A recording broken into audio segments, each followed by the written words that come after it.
जो किला है इसको कई बार तहस नहस कर दिया गया, लेकिन राजा मानसिंह के द्वारा 16वीं शताब्दी में इस किले को दोबारा बनाया गया।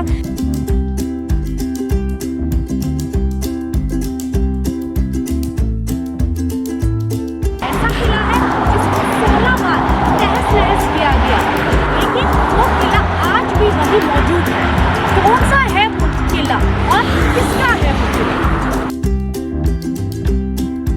इस बार ऐसा किला देखने जाना चाहती थी जिसका रहस्य सबसे अलग था, जिसको लेकर अलग अलग दावे किए जाते हैं। और इसके लिए मैं मथुरा पहुंची। मथुरा शहर वैसे बहुत खूबसूरत है, क्योंकि यहाँ पर बहुत पुरानी इमारतें आपका स्वागत करती हैं। और यहाँ पर मैं अपनी गाड़ी से गई। अगर आप इस जगह पर जाना चाहते हैं तो मथुरा में आप मेरे इस एपिसोड को देखकर अंदाजा लगा सकते हैं कि आप आराम से वहाँ पर ट्रेन या फिर बस के जरिए जा सकते हैं।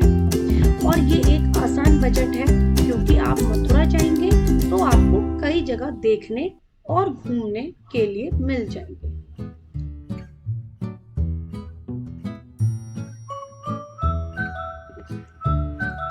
मथुरा में रोजाना लाखों भक्त यहाँ पर आते हैं, क्योंकि यहाँ पर काफी ऐसी पुरानी इमारतें हैं जिन्हें आप देख सकते हैं। बहुत सारे मंदिर हैं जो आप घूम सकते हैं और भगवान श्री कृष्ण के दर्शन कर सकते हैं।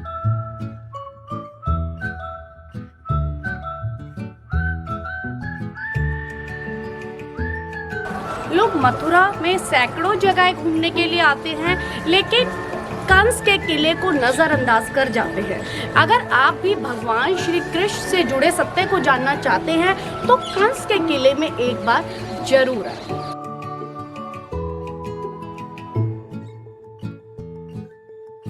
कंस का किला है हमारा, वो भी छोटी छोटी ईंटों का बना हुआ है।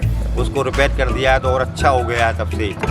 अब मैं कंस के किले के पीछे की तरफ से गुजर रही हूँ और ये पूरा पीछे की तरफ का हिस्सा है, और मैं आगे की तरफ जाऊंगी तो मुझे वहाँ पर उसका फ्रंट गेट मिल जाएगा।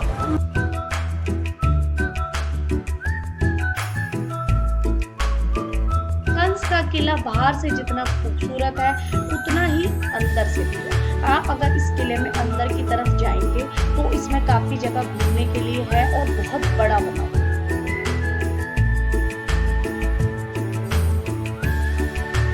कंस के 8 भाई और 5 बहनें थी। कंस अपने भाई बहनों में सबसे बड़ा था। उसकी बहनों का विवाह वसुदेव जी के छोटे भाइयों से हुआ था। फाइनली मैं कंस के किले में पहुंच गई हूँ, लेकिन मुझे रास्ता समझ नहीं आ रहा कि अंदर जाने का रास्ता कौन सा है। शायद यही वाला रास्ता होगा। तो चलिए देखते हैं कि हमें अंदर का रास्ता कहाँ से मिलता है।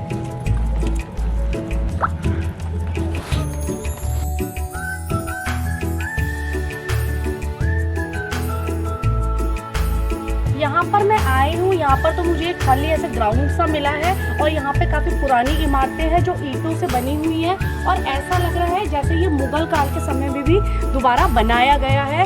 और ये अब हम पीछे की तरफ आ गए हैं। देखते हैं आगे की तरफ जाकर अब हमें क्या देखने को मिलता है।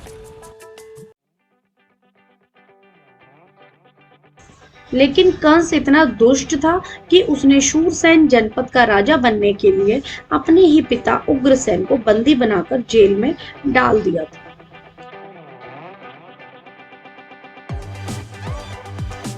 कंस अपनी बहन देवकी से काफी स्नेह रखता था, लेकिन एक भविष्यवाणी ने उसकी दुनिया ही बदल दी। भविष्यवाणी से हुई थी कि देवकी के 8वें पुत्र के हाथों कंस का वध होगा, और इस भविष्यवाणी को सुनकर कंस बौखला गया।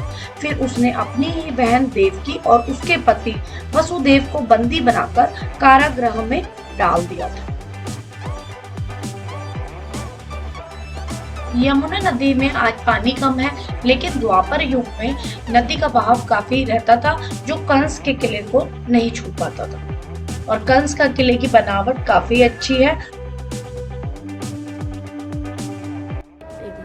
कंस के किले में कई जगह पर ऐसी बालकनियां बनाई गई हैं, और इसी बालकनी में से रोज कंस सुबह और शाम यमुना नदी को निहारने यहाँ पर आया करता था।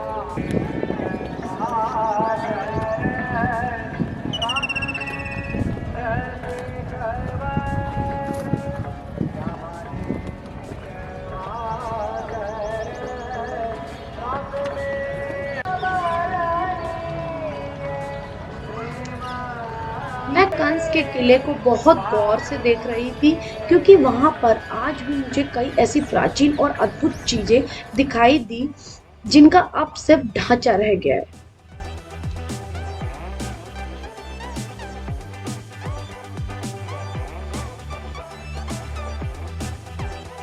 कंस के किले में मुझे एक बहुत बड़ा और गहरा कुआं मिला जो काफ़ी प्राचीन है और ये मेरे पीछे बना हुआ है वो कुआं। और ये जो कुआं है ये यमुना नदी के तट पर बना हुआ है।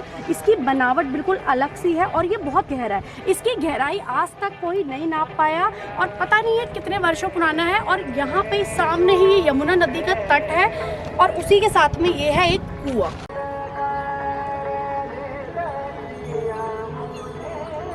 कंस ने विशाल किला इसलिए बनाया था ताकि वो रोज उस जगह से यमुना नदी को निहारता रहे और किले की बालकनी में आकर वो रोज घंटों बैठा करता था। लेकिन कहा जाता है कि जब यमुना नदी अपने पूरे वेग पर उफान पर रहती थी तो कंस का किला उसके पानी को दूसरी तरफ मोड़ देता था जिससे कंस की प्रजा बच जाती थी।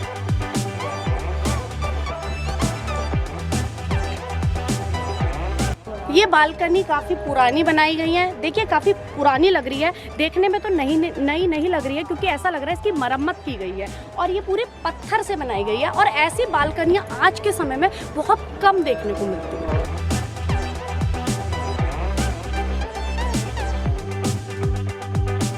मुझे तो कंस का किला काफ़ी पसंद आया क्योंकि ऐसा लगता है कि कंस आज भी वहीं पर ही खड़ा है।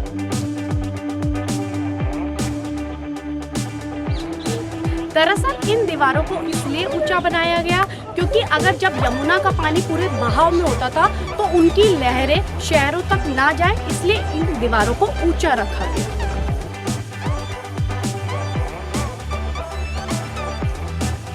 कंस ने इतना विशाल किला इसलिए बनाया था ताकि वो रोज उस जगह से यमुना नदी को निहारता रहे और किले की बालकनी में आकर वो रोज घंटों बैठा करता था।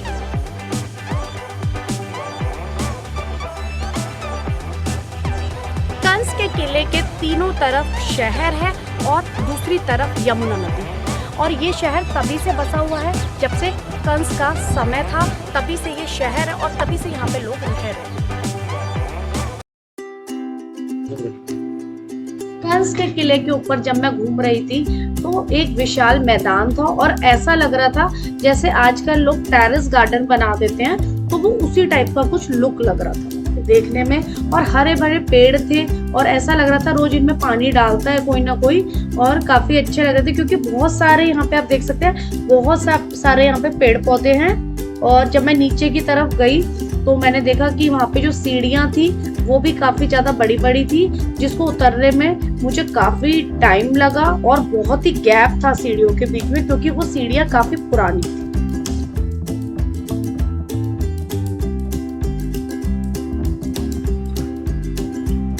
जब मैं कंस के किले में घूम रही थी तो मुझे ऐसा लगा कि अंदर की तरफ कोई तहखाना है, लेकिन मेरा जाने का तो मन था पर वहां पर जाने की मुझे परमिशन नहीं मिल पाई क्योंकि हर जगह वहां पर लॉक लगे हुए थे। ये जो किला है इसको कई बार तहस नहस कर दिया गया, लेकिन राजा मानसिंह के द्वारा 16वीं शताब्दी में इस किले को दोबारा बनाया गया।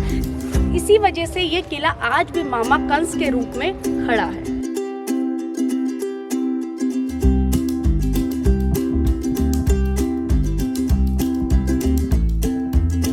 इसमें कई ऐसी खुफिया सुरंगें हैं जो अब बंद कर दी गई हैं और वहां तक अब किसी को नहीं पहुंचने दिया जाता और ये सब कुछ बंद हो चुका है। अब सिर्फ आप बाहर से यहाँ से ग्राउंड से ही सब कुछ देख सकते हैं।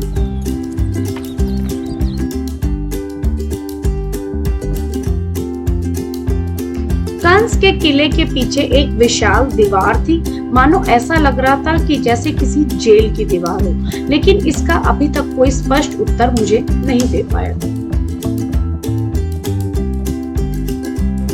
ये दीवार काफी वर्षों पुरानी है और देखने में लग रही है ये दीवारें कितनी पुरानी है और ऊपर की तरफ करंट की तारें लगाई हुई हैं ताकि कोई भी बंदर या कोई भी व्यक्ति इसके अंदर ना जा पाए। कंस के किले की दीवारों को जब मैं देख रही थी तो मुझे दीवारों पर ढाल और तलवार के बनी हुई कई ऐसी चीजें दिखाई दी जो द्वापर युग के अलग तरह के सबूत थे।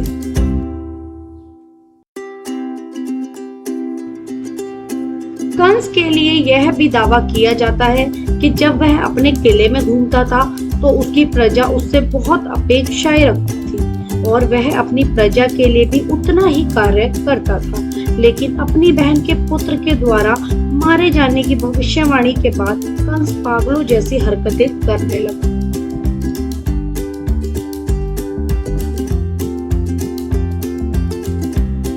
अगर आप कंस के किले के नीचे की तरफ आएंगे तो वहां से आपको किला और भी बेहद खूबसूरत नजर आएगा। कंस के किले का जितना भी हिस्सा है अब काफी हद तक गिरता जा रहा है, लेकिन अभी भी इसको संभालने की कोशिश की जा रही है क्योंकि ये हमारी धरोहर है और इसको जैसा भी होगा बचाया जाएगा। कंस के किले के आसपास कई ऐसे विशाल पेड़ हैं जिनकी जड़ें दीवारों में धंस गई हैं, लेकिन अभी भी ये पेड़ और दीवारें एक दूसरे का साथ नहीं छोड़ रही।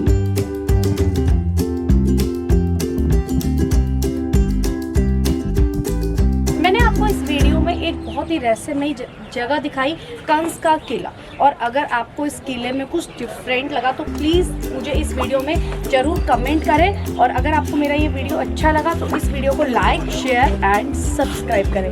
हम जल्दी ही मिलते हैं नेक्स्ट वीडियो में।